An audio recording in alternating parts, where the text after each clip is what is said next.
বাংলাদেশের আর কোনো বড় রাজনৈতিক দল বিএনপির সাথে জোট করবে না। জামাত চরমোনাই স্বতন্ত্র অবস্থান থেকে জাতীয় রাজনীতিতে চমক দেখাবে। দর্শক, চরমোনাই পীর সাহেবরা বলছেন যে আমরা কারো দাবার গুটি হব না, আমরা কারো মাধ্যমে ব্যবহৃত হব না, ইসলামপন্থীদের আর কেউ ব্যবহার করতে পারবে না, তাদের একটা স্বতন্ত্র অবস্থান থাকবে।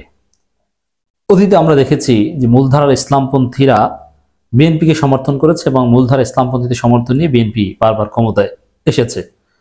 অন দি আদার হ্যান্ড মূলধারার বাইরে যারা ইসলামপন্থী রয়েছে, যেমন সুন্নি কিংবা আহলে হাদিস, এদের একটা বড় অংশের সমর্থন নিয়ে ক্ষমতায় টিকে থেকেছে কিংবা ফেসিবাদ কায়েম করেছে আওয়ামী লীগ। সব ধারার ইসলামপন্থীদেরই কোনো না কোনোভাবে বিএনপি আওয়ামী লীগ ব্যবহার করেছে, কিন্তু না, সেই সুযোগ আর দেওয়া হবে না। জামাত ইসলামের আমির বলেছেন আমরা আর কারো দাবার গুটি হব না।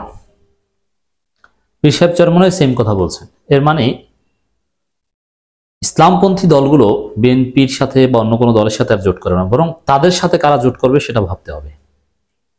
It's very significant.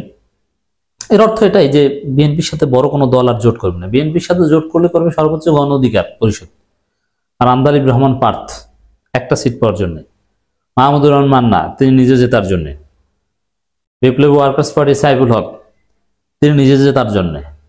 একক ব্যক্তি, ওয়ান ম্যান পার্টি বিএনপির সাথে জোট করবে। কোনো বড় দল আর কখনো বিএনপির সাথে জোট করবে না। এটা আমির জামাতও বুঝিয়ে দিয়েছেন, কিংবা বাস্তবতা এটাই প্রতিষ্ঠিত হচ্ছে। পীর সাহেব চরমোনাই বলছেন এর মানে জামাত চরমোনাই একটা স্বতন্ত্র অবস্থান নিয়ে রাজনীতিতে চমক দেখাবে।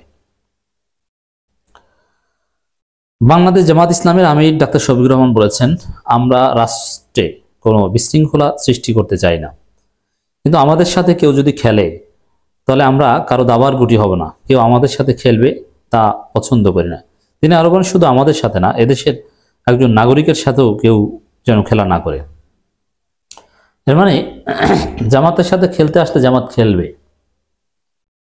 দেখেছেন না, জামাত শিবির ট্যাগ দিয়ে শিক্ষার্থীদের উপর নির্যাতনের চেষ্টা করে, ছেড়ে দেয়। জামাত শিবিরের ছেলেকে ছেড়ে দেয়। আপাতত তো প্রচারণার যুগে আছে, কথায় ছাড় দেয়, টকশোতে নাকানি চুবানি খাওয়ানো থেকে শুরু করে সবকিছু করে।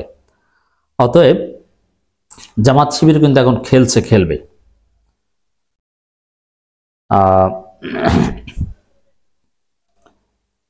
ডাক্তার শফিকুর রহমান বলেন 24-এর নিহত আহতদের রক্ত, জীবন, ইজ্জত ও আবেগকে অপমানিত করবেন না, কিন্তু আমরা দেখছি কতিপয় কাজ এখনো বন্ধ হচ্ছে না।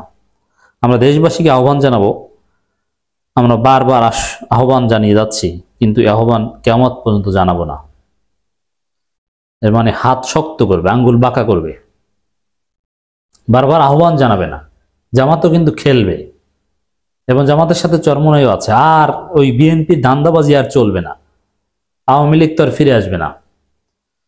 এবার রাজনীতিতে শক্ত অবস্থান করতে যাচ্ছে জামাত ইসলামী, চরমোনাই সহ ইসলামপন্থীরা। তার আলামত এই বক্তব্যগুলো।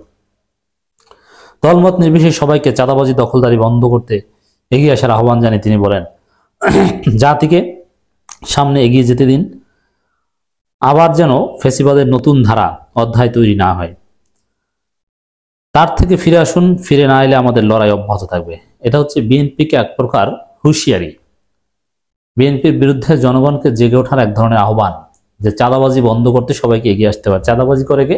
বিএনপি।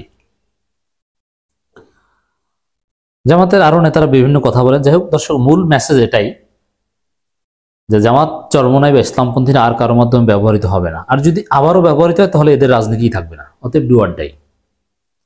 এবার স্বতন্ত্রভাবে রাজনীতিতে খেলবে জামাত চরমোনাই ইনশাআল্লাহ। অতএব দর্শক, আমি বারবার বলি ইসলামপন্থীদের জন্য এটা একটা অ্যাসিড টেস্ট। তারা যদি এবার সামান্য ভুল করেন তাদের রাজনীতি বাংলাদেশে নাই হয়ে যাবে। একটা সহজ হিসাব, অতীতে এরকম পরিবেশ কখনো আসেনি। নানান প্রলোভন দেখিয়ে বা অত্যাচার নির্যাতন হওয়ার ভয়ে পরিস্থিতির কারণে ইসলামপন্থীরা এক হতে পারেনি। ডিভাইড অ্যান্ড রুল এটা বাংলাদেশে চলেছে, কিন্তু এবার যে পরিস্থিতি, এবার কোনো এক্সকিউজ ইসলামপন্থীদের সামনে নেই।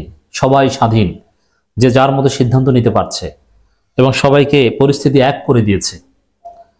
তো এবার যদি হুজুররা এক হতে না পারে, তাদের মধ্যে যদি বিভেদ থাকে, নির্বাচনে যদি ভোটের বাক্স একটা না হয়, জনগণ তাদেরকে ধরে ধরে থুতু দিবে। তাদের রাজনীতি বাংলাদেশে থাকবে না, তাদের রাজনীতি থাকবে কর্মী ভিত্তিক। জনগণের কাছে আর যেতে পারবে না। কোন মুখে জনগণের সামনে হাজির হবে, এই সুযোগ আর থাকবে না। অতএব ইসলামপন্থীদের জন্য, জামাত চরমনাইয়ের জন্য এই আগামী নির্বাচন, ত্রয়োদশ জাতীয় নির্বাচন হবে ফাইনাল খেলা, লাস্ট অ্যান্ড ফাইনাল চান্স।